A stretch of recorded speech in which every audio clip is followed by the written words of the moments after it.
Our international team of researchers screened 7,500 studies for the first ever meta-analysis on trends in sperm counts.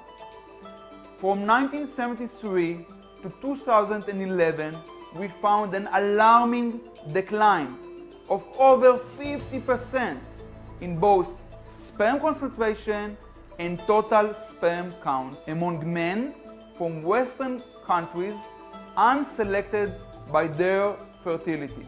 When we restricted the analysis to studies after 1995, we found no sign that the decline is leveling off. In other words, the decline continues. These findings have wide implications for public health. Sperm count is the best measure of male fertility. Furthermore, recent evidence shows that low sperm count also predicts morbidity and mortality. Previous studies have associated low sperm count with environmental and lifestyle influences, including prenatal chemical exposure, adult pesticide exposure, smoking, stress, and obesity. This study is an urgent wake-up call to investigate the causes of the sharp, ongoing drop in sperm count. I think this is a wake-up call. Researchers analyzed 185 previous studies involving almost 43,000 men. From 1973 to 2011, both sperm concentration and overall sperm count declined more than 50% in men from North America, Europe, Australia, and New Zealand.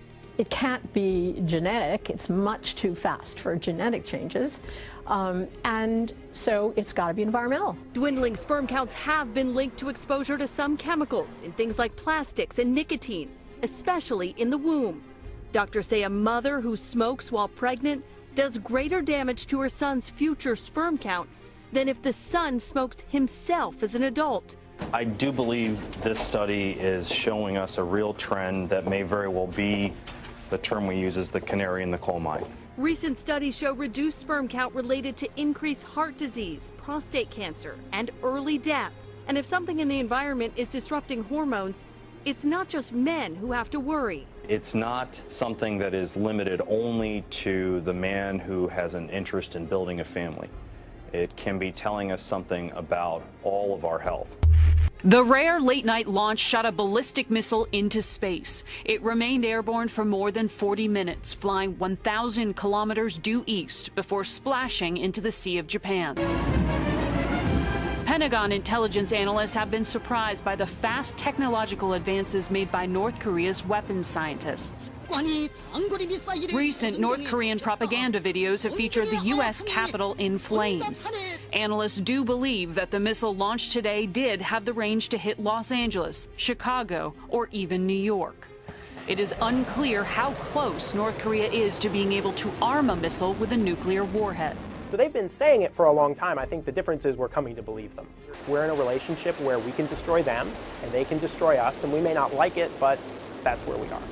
War in the Korean Peninsula would be terrible. However, a nuclear weapon detonating in Los Angeles would be terrible. General Milley says the threat is serious and it's not going in a good direction. He says North Korea is a country with a wide variety of missiles, a sizable conventional force, along with chemical and nuclear weapons. A war in the Korean Peninsula would be highly deadly. It would be horrific. The United States military, in combination with the South Korean military, would utterly destroy the North Korean military, but that would be done at high cost. But the general says we are at a point in time where tough choices will have to be made. We are going to have to make conscious decisions that are going to have significant consequences. And I'll just stop there. But it would be, it's not going to be a pretty picture, I can tell you that. It would be very violent. Violent and very likely deadly for all sides involved. Democratic People's Republic of Korea's state-run television has released a statement on why the country conducted its recent intercontinental ballistic missile test. KRT News said the launch was to send a stern warning to the US on their sanctions on the DPRK, adding that the US is losing their mind. It says in case the US fails to come to its own senses and continues to resort to military adventure and tough sanctions, Pyongyang will respond with its resolute act of justice, as already declared.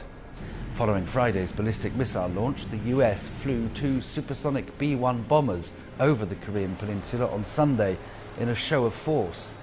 Earlier this week, the US Congress voted in favor of fresh sanctions on the DPRK. Russia warns it is close to retaliating after a new United States sanctions bill was passed in the House of Representatives. Russian Deputy Foreign Minister Sergei Ryabakov said the country has repeatedly warned the U.S. it would retaliate against what it saw as hostile moves, adding it has grown tired of showing restraint. A prominent Russian lawmaker member also said on Facebook that further degradation of bilateral cooperation is becoming inevitable. Tuesday's sanction package passed in the U.S. Congress is believed to be targeting the Kremlin as well as the White House. And President Trump has not decided when or whether to sign the bill. But experts believe Trump is unlikely to exercise his veto right, considering sanctions on the Democratic People's Republic of Korea are in the same package. There has been a major joint counter-terrorism operation to disrupt a terrorist plot to bring down an aeroplane. An Australian terrorist attack thwarted overnight, raising concerns worldwide about airline security. We do believe it is Islamic-inspired terrorism. 4 suburbs across capital city Sydney raided Saturday evening by heavily armed police. 4 men are now under arrest. Australian police officials believe the foiled plot involved an improvised device. The first thing that the Australian security forces are concerned about is, did we get everybody? Is it just these 4, or were there other individuals who were involved? Did they find information about the scope and scale of this network? Were they part of a broader plot or a group like Al-Qaeda or ISIS?